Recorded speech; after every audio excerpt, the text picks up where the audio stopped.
দোয়া করার সময় জায়গাগুলো বুঝে দোয়া করতে হবে, যে কখন কিভাবে দোয়া করলে দোয়াগুলো কবুল হবে। প্রথম কথা হচ্ছে যে দোয়া করার আগে আল্লাহ পাকের প্রশংসা করতে হবে, আল্লাহর হামদ প্রশংসা করতে হবে। সূরা ফাতিহা পড়ে নিতে পারেন একবার। দোয়া করার শুরুতে আপনি দরুদ পড়বেন, দরুদের ফলে দোয়া কবুল হয়। দরুদ না পড়লে দোয়াটা আসমানে গিয়ে ঝুলে থাকে, উঠিয়ে নেওয়া হয় না। যখন দরুদ পড়া হবে তখন দোয়াটা উঠিয়ে নেওয়া হবে।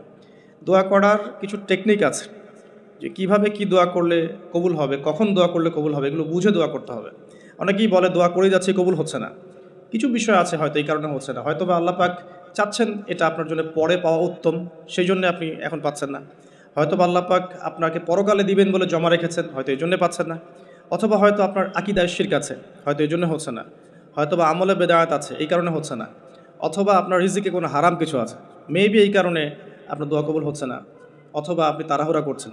তাড়াহুড়ার ব্যাখ্যায় নবী সাল্লাল্লাহু আলাইহি ওয়াসাল্লাম বলেছেন যে মানুষ বলে আমি দোয়া করেই গেলাম, আমার দোয়া কবুল হলো না।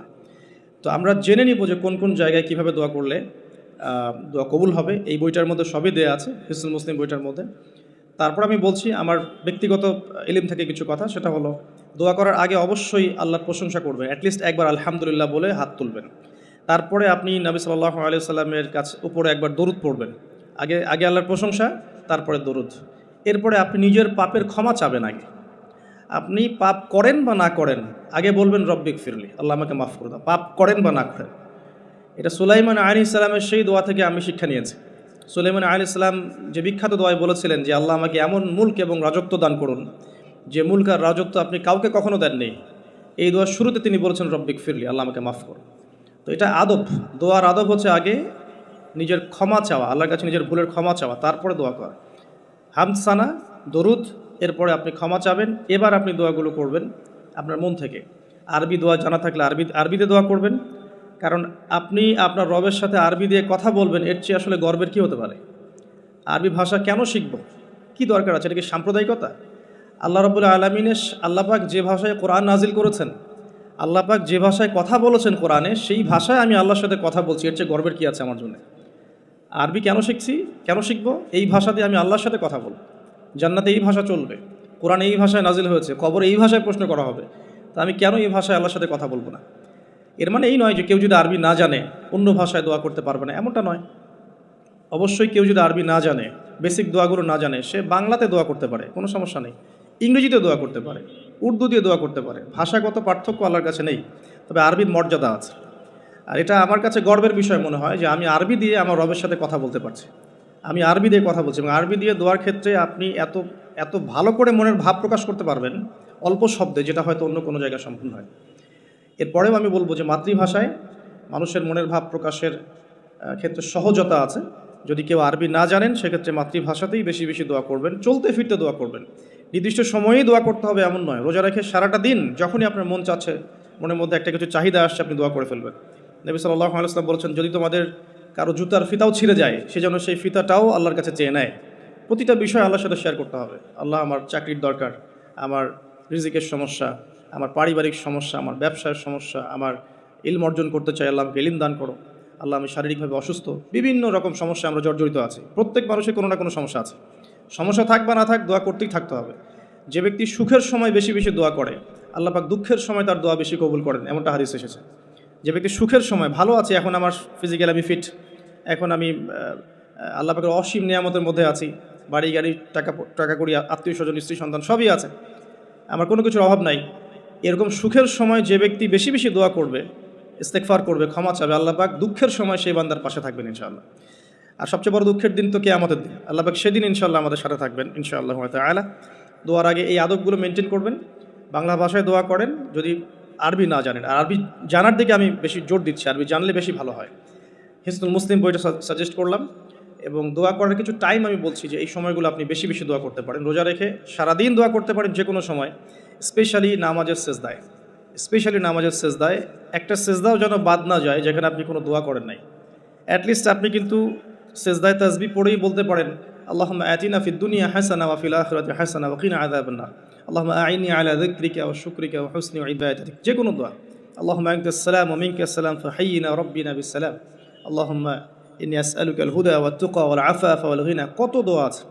রব্বি হাবলি মিনাস সালিহিন, আল্লাহুম্মা রব্বানা আতিনা ফিদ দুনিয়া হাসানা ওয়া ফিল আখিরাতি হাসানা ওয়া কিনা আযাবান নার রাব্বিরহামহুমা কামা রাব্বায়ানি সগীরা রব্বানা আতিনা মিন লাদুনকা রাহমা ওয়া হাইয়্ লানা মিন আমরিনা রাশাদা।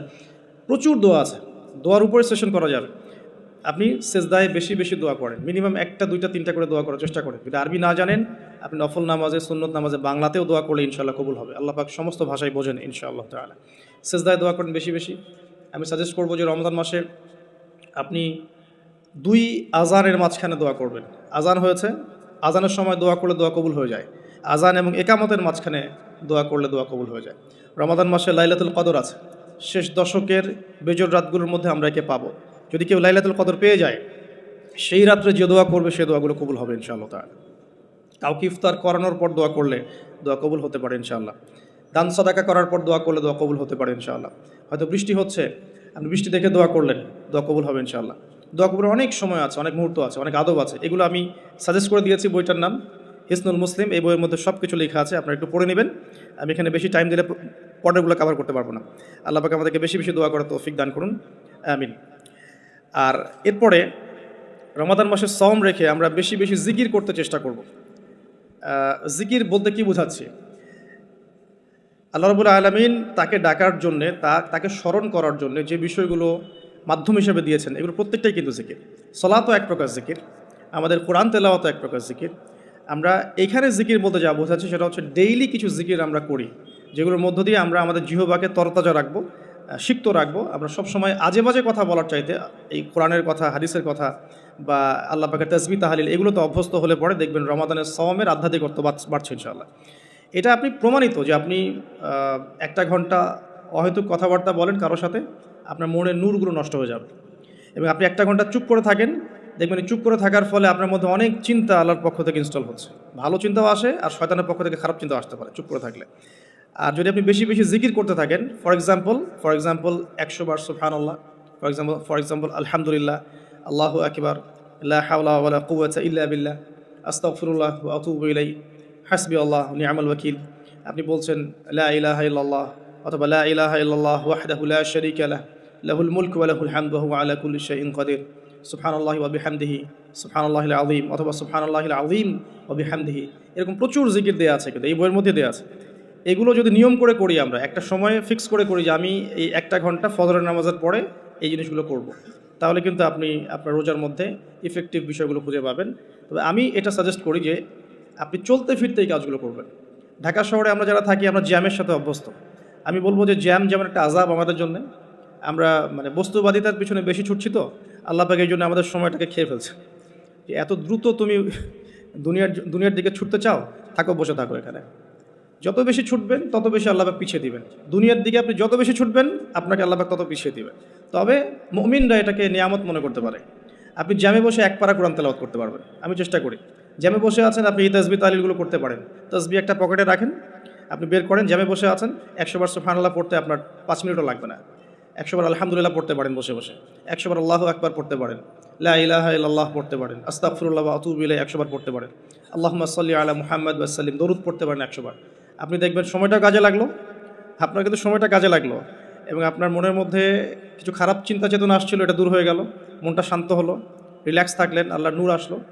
এই কাজগুলোই একসাথে মিলে কিন্তু রোজাটাকে আপনার ইফেক্টিভ বানাবে। আগে শুধুমাত্র না খেয়ে থাকাটা আপনাকে খুব একটা রুহানিয়াত দিবে না। আল্লাহ পাক আমাদেরকে বেশি বেশি জিকির করার তৌফিক দান করুন, আমিন। আমি তারপরে বলবো সওম রেখে ইস্তেগফার করতে হবে বেশি বেশি। ইস্তেগফার মানে আস্তাগফিরুল্লাহ ওয়া আতুবু ইলাইহি, এবং শুধু মুখে বলা নয়, বরং আমি একটা পদ্ধতি অবলম্বন করার চেষ্টা করছি, আমার কাছে এটা ইফেক্টিভ মনে হয়েছে বলে শেয়ার করছি। সেটা হলো, আমি চেষ্টা করছি যে আমার জীবনে যে পাপগুলো হয়েছে আমার দ্বারা, যেগুলো আমার মনে পড়ছে, বড় বড় পাপ আমার মনে পড়ছে, আপনি কিন্তু আপনার পাপ মনে করতে পারবেন আপনি, যে আপনি কী কী পাপ করেছেন, বড় বড় পাপ কিছু, সবগুলো হয়তো পারবেন না, কিছু কিছু পারবেন। তো একটা খাতা আমি নোট করার চেষ্টা করছি যে আমার জীবনে মেজর কী কী বড় বড় পাপ হয়েছে বলে আমার কাছে মনে হচ্ছে। তো এরকম পাপ আপনি একটা লিস্ট করতে পারেন, এবং যখন একটা পাপের কথা মনে হবে, এই পাপ সংক্রান্ত বিষয়গুলো কিন্তু মাথায় চলে আসবে, ওখানে আমার কি ভুল ছিল আসলে, এবং সেই ভুলটা যেন আমার পরিবারবর্গ না করে, এবং সেই ভুলটা যেন আমার বাচ্চারা না করে। ঠিক আছে? তো আমরা মিউজিক শুনেছি, লিখেছি যে হ্যাঁ মিউজিক শুনেছি, হয়তো বসে বসে খেলা দেখেছি, তো এগুলো কাজ করেছে। রাস্তাঘাটে চলতে ফিরতে আমাদের নজর এদিক ওদিকে চলে যায়, গিয়েছে। এমন কেউ নাই এখন এই বিশ্বে বসবাস করে যারা কখনো অনলাইনে ঢুকে একটা মেয়ের নগ্ন ছবি চোখে পড়েনি। এমনটা হয়েছে। আমরা কিন্তু নোট আউট করতেই পারি আমাদের পাপগুলো কী কী হয়েছে। নোট আউটগুলো করলে আমরা যেটা করতে পারি এই রমাদানে ইন্ডিভিজুয়ালি একটা একটা করে পাপের কথা মনে করে আল্লাহর কাছে মাফ চাইতে পারি। যদিও বা এভাবে বললেও হয়ে যায় আল্লাহ আমার তুমি সমস্ত পাপ মাফ করে দাও, কিন্তু ইন্ডিভিজুয়ালি যখন বলবেন তখন আপনি ফিলটা পাবেন যে আমি ওই পাপটা করেছিলাম, এইটা ঠিক হয়নি, ওইটা ঠিক হয়নি। তখন ইনশাআল্লাহ তাআলা ইস্তেগফারটা পারফেক্ট হবে এবং ইস্তেগফারের ভিতরে একটা প্রাণ আসবে ইনশাআল্লাহ। শুধু মুখে বলবো না যে আস্তাগফিরুল্লাহ ওয়া আতুবু ইলাইহি। তো আমি এটা চেষ্টা করছি লিখে ফেলার জন্য। তো এখানে দুটো বিষয় আসবে। একটা হচ্ছে আমার কিছু আল্লাহর সাথে জড়িত পাপ, এবং আল্লাহর সাথে জড়িত পাপগুলো কিন্তু মাফ পাওয়া খুব সহজ। মুখলেসভাবে তওবা করলেই আল্লাহ পাক মাফ করে দিবেন ইনশাআল্লাহ। এবং আল্লাহ রাব্বুল আলামিন এমনও বলেছেন যে আমি এই পাপগুলোকে নেকি দিয়ে পরিবর্তন করে দেব, এটা আল্লাহ পাক বলেছেন। আরেকটা বিষয় আছে, আল্লাহ পাকের কিছু হক নষ্ট করেছে, যেমন নামাজ, হয়তো একটা সময় নামাজ পড়ি নাই, একটা সময় রোজা রাখি নাই, একটা সময় দেখা গেছে কেউ জাকাত দেয় নাই ইত্যাদি। এগুলোর জন্যে দুটো অপশন, এখানেও দুটো অপশন। কিছু কিছু আলেম বলেছেন যে এর জন্যে খালেস তওবাই যথেষ্ট, এর কাফফারার দরকার নাই। আবার কিছু কিছু আলেম বলেছেন যে নামাজ যতগুলো কাজা হয়ে গেছে এগুলোকে হিসেব করে কাজা আদায় করে দেয়া। এরকম দুটো স্কুল অফ থট কিন্তু আছে, আমি এটা ঘাটাঘাটি করেছি। তবে আমি সবশেষ যার মতটাকে বেশি প্রাধান্য দিয়েছি এই পর্যন্ত, সেটা হচ্ছে আল্লামা তাকি উসমানী দামাত বারাকাত। তার বইয়ের মধ্যে তাসাউফ আত্মশুদ্ধি বইটার মধ্যে লেখা আছে যে এটা সবচেয়ে বেশি উত্তম হবে যদি কেউ তার জীবনের নামাজ এবং সওম এবং যাকাত এগুলোর হিসেব করে তওবা করার পরে আদায় করে দেওয়ার চেষ্টা করে। এবং ইনশাআল্লাহ আমি সে চেষ্টা করব, আপনারাও সে চেষ্টা করেন, এটা অনুরোধ করবো আর কি। এতে করে উনি এই কথাটা এই জন্য বলেছেন যে একজন মানুষ অমুসলিম ছিল, মুসলিম হয়েছে, তখন না হয় তার সমস্ত গুনাহ মাফ হয়ে যাবে। কিন্তু আমরা মুসলিম ছিলাম, 1 বছর 2 বছর নামাজ পড়েন নাই, এই গুনাহটা কীভাবে মানে কাফফারা না দিলে মাফ হতে পারে? উনার যুক্তি এটা। তো যদিও অনেক আলেম বলেছেন যে তওবা করলে মাফ হয়ে যাবে, আল্লাহ পাক মাফ করে দিবেন, বেশি বেশি নফল নামাজ পড়লে ঘাটতি পূরণ হয়ে যাবে। কিন্তু ফরজের ঘাটতিগুলো ফরজ দিয়ে আদায় করাটা উত্তম হবে বলে আমার মত। আল্লাহ পাক আমাদেরকে সাধ্যমতো করার তৌফিক দান করুন। আরেকটা অপশন আছে, রমজান মাসে উমরা করতে পারেন। রমজান মাসে যদি উমরা করতে পারেন বা সুযোগ হয়, আল্লাহ যদি তৌফিক দান করেন, সেখানে একটা সুবিধা আছে। যেমন মক্কায় 1 ওয়াক্ত নামাজ পড়লে আপনি অনেক ওয়াক্তের নেকি পাচ্ছেন, এবং মদিনাতেও 1 ওয়াক্ত নামাজ পড়লে আপনি 1000 ওয়াক্তের নেকি পাচ্ছেন। তো এখানে কিন্তু ওই কাফফারাটা আদায় হয়ে যাবে ইনশাআল্লাহ। এটা একটা সুযোগ। উমরা করতে যেতে পারেন, আর যদি যান আমাকেও সাথে নিয়ে যান, আল্লাহ পাক তৌফিক দান করুন। ঠিক আছে। আর আরেকটা বিষয় আছে, পাপের লিস্ট করতে গিয়ে আমি যেটা দেখেছি সেটা হচ্ছে যে কিছু পাপ থাকবে যেগুলো মানুষের সাথে সম্পৃক্ত, এগুলো সবচেয়ে ডেঞ্জারাস। কিছু পাপ আছে আমাদের জীবনে যেটা মানুষের সাথে সম্পৃক্ত, যেমন আমি বা আপনি কারো গীবত করেছি, বা আমি বা আপনি কারো সম্মানহানি করেছি, বা আমি বা আপনি কাউকে অপবাদ দিয়েছি, বা কারো টাকা পয়সা লুটতরাজ করে খেয়ে ফেলেছি, বা কারো সম্পত্তি আত্মসাৎ করেছি, বা কারো প্রতি জুলুম করেছি। এক কথায় হাক্কুল ইবাদ, কোনো মানুষের হক নষ্ট করেছি। এই জায়গাটাতেই সমস্যা এবং ডেঞ্জারটা সবচেয়ে বেশি। এটাই সবচেয়ে বড় ভয়ের কারণ পরকালে জাহান্নামে যাওয়ার, আমার কাছে মনে হয়। কারণ যতগুলো পাপ আল্লাহর সাথে সম্পৃক্ত, আল্লাহ পাক এক কথাতেই মাফ করতে পারেন, কোনো সমস্যা নেই ইনশাআল্লাহ। কিন্তু মানুষের হকটা কিভাবে আদায় হবে? যতক্ষণ পর্যন্ত না তার হক তাকে ফিরিয়ে দিচ্ছি, যদি কারো অর্থ সম্পদ নষ্ট করে থাকি তাকে ফিরিয়ে দেয়া, অথবা তার পরিবারকে ফিরিয়ে দেয়া, বা তার পক্ষ থেকে দান সদকা করা, এছাড়া কোনো অপশন দেখা যায় না। কাউকে গালি দিয়েছি, তার কাছ থেকে ক্ষমা নিয়ে নেওয়া, অথবা তার জন্য দোয়া করা, এছাড়া কোনো অপশন দেখা যায় না। তো আমি একটা দোয়া আপনাকে শিখাই দিচ্ছি ইনশাআল্লাহ। আশা করা যায় এই দোয়ার বরকতে আল্লাহ পাক আপনাকে সুযোগ তৈরি করে দিবেন যাতে করে আপনি তার হক তাকে ফিরাই দিতে পারেন ইনশাআল্লাহ তাআলা। সেটা হলো আল্লাহুম্মা কফিনি বিহালালিকা আন হারামিক ওয়া আগনিনি বিফদলিকা আম্মান সিওয়াক। এই দোয়াটা যে বেশি বেশি করবে ইনশাআল্লাহ তাআলা, আলী রাদিয়াল্লাহু আনহু বলেছেন যে তার যদি পাহাড়ের সমান ঋণ থাকে আল্লাহ পাক সেটাও পরিশোধ করার ব্যবস্থা করবেন ইনশাআল্লাহ। তো এটা ডেঞ্জারাস এই কারণে, যদি এগুলো আমরা দুনিয়াতে মিটিয়ে না যেতে পারি তাহলে পরকালে এই ব্যক্তিরা আমাদের সামনে দাঁড়িয়ে থাকবে। সে আমাকে মিথ্যা অপবাদ দিয়েছে, সে আমার গীবত করেছে, সে আমার টাকা পয়সা নিয়ে দেয়নি, সে আমাকে গালি দিয়েছে, সে আমার উপর জুলুম করেছে। এরকম প্রচুর মানুষ কিন্তু কিয়ামতের মাঠে দাঁড়িয়ে থাকবে, এবং অনেক মানুষ কিয়ামতের মাঠে পাহাড়ের সমান নেকি নিয়ে উঠবে। ওঠার পরেও তাদের নেকি থেকে এই মানুষগুলোর হক আদায় করে দেওয়া হবে। যদি হক আদায় করতে গিয়ে নেকি শেষ হয়ে যায় তখন এই মানুষগুলোর যে গুনাহ এটা এই মানুষদের উপর চাপিয়ে দেওয়া হবে। এটা ডেঞ্জারাস। অনেক অনেক নেকির কাজ করেও পরকালে মিসকিন হওয়াটা নিতান্তই হতভাগ্য। আমরা চাই না আল্লাহ পাক এই কাতারে আমাদেরকে অন্তর্ভুক্ত করুন। একটু চিন্তা করে দেখেন, কেউ যদি কাউকে রেপ করে তাহলে সে কত বড় সম্মানের ঋণগ্রস্ত হয়ে গেল, যেটা কখনো তার পক্ষে শোধ করা সম্ভব না। তো এই জিনিসটা যদি মাথায় থাকে, এই হাদিসটা যদি মাথায় থাকে যে কিয়ামতের মাঠে সবচেয়ে বড় মিসকিন তারা যারা অন্যের কাছে দায়বদ্ধ থাকবে, নামাজ রোজা হজ জাকাত সমস্ত নেকি নিয়ে ওঠার পরেও কারো হক নষ্ট করার দায়ে সে জাহান্নামে চলে যাবে ওদের গুনার ভার নিয়ে। এই জিনিসটা সবচেয়ে ডেঞ্জারাস। এই কারণেই আসলে কম কথা বলা উচিত এবং কম মানুষের সাথে মেশা উচিত এবং মুখ বন্ধ রাখাই ভালো। বেশি না বলা, বেশি কিছু ভাবতে না যাওয়া, বেশি গেজ না করা। এবং অনলাইন এমন একটা প্ল্যাটফর্ম যেটা আমাদের এই সুযোগটা বাড়িয়ে দিয়েছে, যাতে করে আমরা নির্দ্বিধায় একে অপরের গীবত সমালোচনাকে একটা ট্রেডিশন মনে করছি, বাট এগুলোর বড় শাস্তি আমাদের জন্য অপেক্ষা করছে। আল্লাহ পাক এগুলো থেকে আমাদেরকে হেফাজত করুন, আমিন। মানুষের সাথে জড়িত পাপ থেকে আল্লাহ পাক আমাদেরকে বাঁচাক। আর যদি সম্ভব হয় রমজান মাসে আমভাবে ক্ষমা চেয়ে নেওয়া উচিত। যেমন পরিবারবর্গকে ডেকে বলা যেতে পারে যে আমার দ্বারা যদি তোমাদের কোনো হক নষ্ট হয়ে থাকে তো তোমরা আমাকে মাফ করে দিও, ঠিক আছে। যদি একজন রাষ্ট্রের নেতা হয়ে থাকে তার বলা উচিত সবার সামনে যে আমি আমার দায়িত্ব পালন করার চেষ্টা করেছি আমার সাধ্যমতো। যদি আমার দায়িত্ব পালনে কোনো রকম হক নষ্ট হয়ে থাকে তোমাদের কারো, আমার উপর কোনো অভিযোগ থেকে থাকে, আমাকে মাফ করে দিও। আমভাবে ক্ষমা চেয়ে নেওয়াটা ভালো হবে রমাদান মাস। কারণ এই মাস, ওই যে আমি একটা হাদিস বলছি, সেই ব্যক্তি হতভাগা যে ব্যক্তি এই মাস পেয়েছে কিন্তু নিজের গুনাহ মাফ করাতে পারলো না। আমার গুনাহ তো আমি আল্লাহর কাছে মাফ করালাম, কিন্তু মানুষের সাথে জড়িত হকটা কীভাবে মাফ করাবো, এই বিষয়টা বুঝতে হবে। আল্লাহ পাক আমাদেরকে ইস্তেগফার করার তৌফিক দান করুন রমজান মাসে, আমিন। এবং অন্যের হক পরিশোধ করে দেওয়ার তৌফিক দান করুন, আমিন। রমাদান মাসে ইফেক্টিভ রমাদানের জন্য নেক্সট টাইমে লিখেছি জাকাত, যে রমাদান মাসে যাদের জাকাত ফরজ হয়েছে জাকাতগুলোকে অবশ্যই দিয়ে দিবেন। আল্লাহ পাক তৌফিক দান করুন। এবং আমি বারবার একটা বিষয় টাচ দিয়েছি যে জাকাত ইসলামিক অর্থনীতির বেস, ইসলামিক ইকোনমিক্সের ভিত্তি হচ্ছে জাকাত কেন্দ্রিক। আপনারা আল্লামা তকি উসমানীর ইসলামিক ইকোনমিক্স সিরিজটা পড়তে পারেন।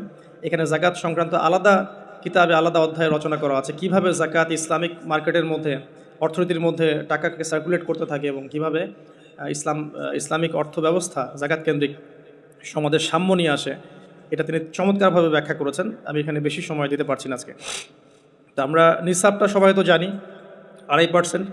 যাদের আগের জাকাত দেওয়া হয়নি সেগুলো হিসাব করতে পারেন। এক বছর যদি ঘুরে যায় আপনার 2.5% জাকাত আসবে। যদি শস্য থাকে আপনার ওশর আসবে, ফসলের জমিতে ওশর আসবে। এছাড়াও একটা দান আসবে স্পেশাল, সেটা হচ্ছে সাদাকাতুল ফিতর, যেটা আপনারা ঈদের আগের রাতে দিয়ে থাকেন বা ঈদের পরেও অনেকে দিয়ে থাকেন। তো এটাও একসাথে কালেক্ট করে দেওয়া যায়। একটা সামাজিক সংগঠনের উদ্যোগেও হতে পারে, রাষ্ট্রের উদ্যোগেও হতে পারে, মসজিদের উদ্যোগে হতে পারে, মাদ্রাসার উদ্যোগে হতে পারে। এটাকে কালেক্ট করে এটাকে সুন্দর করে খাতে বিতরণ করাটা বেশি ভালো হবে। আল্লাহ পাক আমাদেরকে তৌফিক দান করুন, আমিন। আরেকটা পয়েন্ট লিখেছি, বেশি বেশি নফল দান সদকা করা। রমাদান মাসে বেশি বেশি করে নফল দান সদকা করার চেষ্টা করা যেতে পারে। আমরা একটা রেস্টুরেন্টে বসলেই কিন্তু 400-500 টাকা বিল তুলে ফেলি।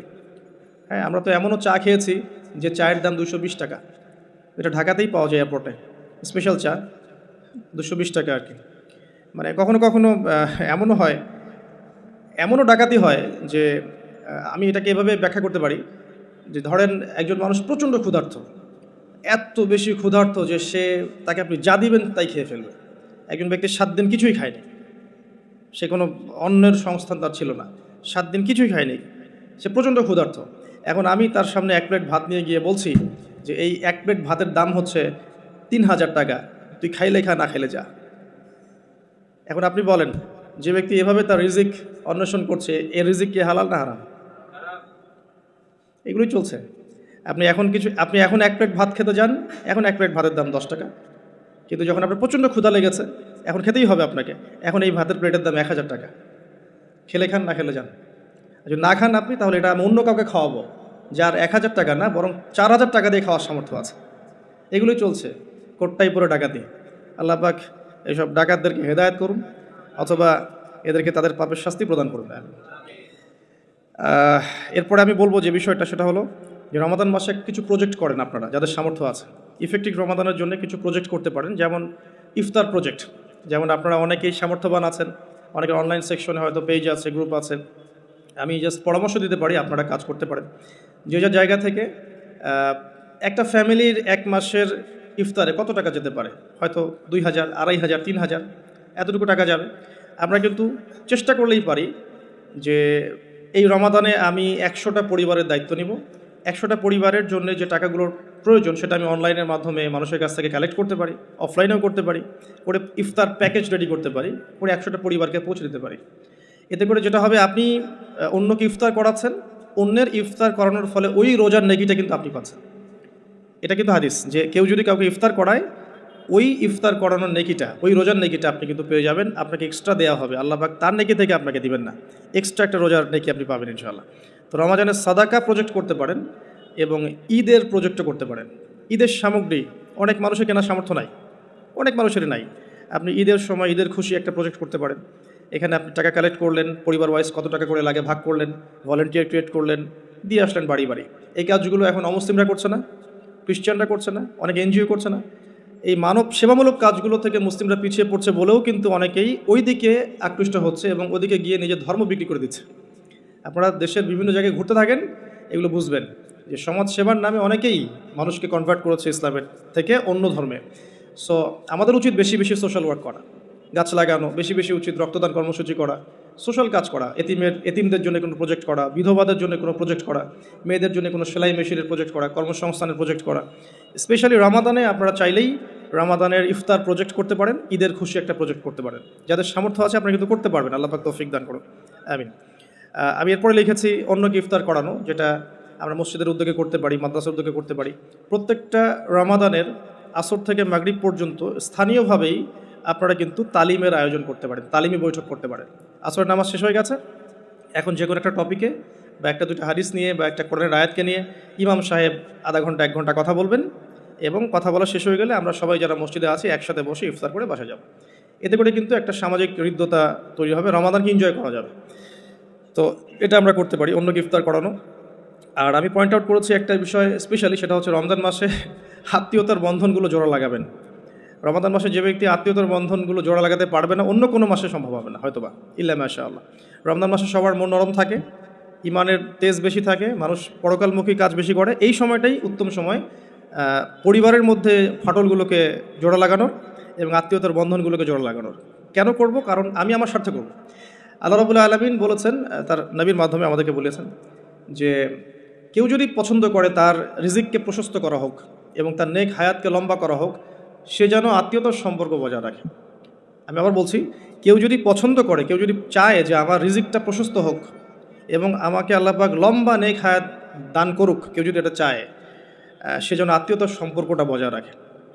আর এক সৌভাগ্যবান ব্যক্তিদের সংজ্ঞায় একটা হাদিস এসেছে যে লিমান তালা উমরুহু ওয়া হাসুনা আমালুহু, যে ব্যক্তির হায়াতকে, নেক হায়াতকে লম্বা করা হয়েছে এবং নেক আমল বেশি বেশি করার তৌফিক দেওয়া হয়েছে, এই ব্যক্তি সবচেয়ে বেশি সৌভাগ্যবান। তো এর জন্য একটাই অপশন আছে, সেটা হলো আত্মীয়তার সম্পর্ক বজায় রাখা। আর যে ব্যক্তি আত্মীয়তার সম্পর্ককে ছিন্ন করবে, আল্লাহ রাব্বুল আলামিন তার সাথে সম্পর্ক ছিন্ন করবে। আত্মীয়তার সম্পর্ক ছিন্নকারী কিন্তু জান্নাতে যাবে না।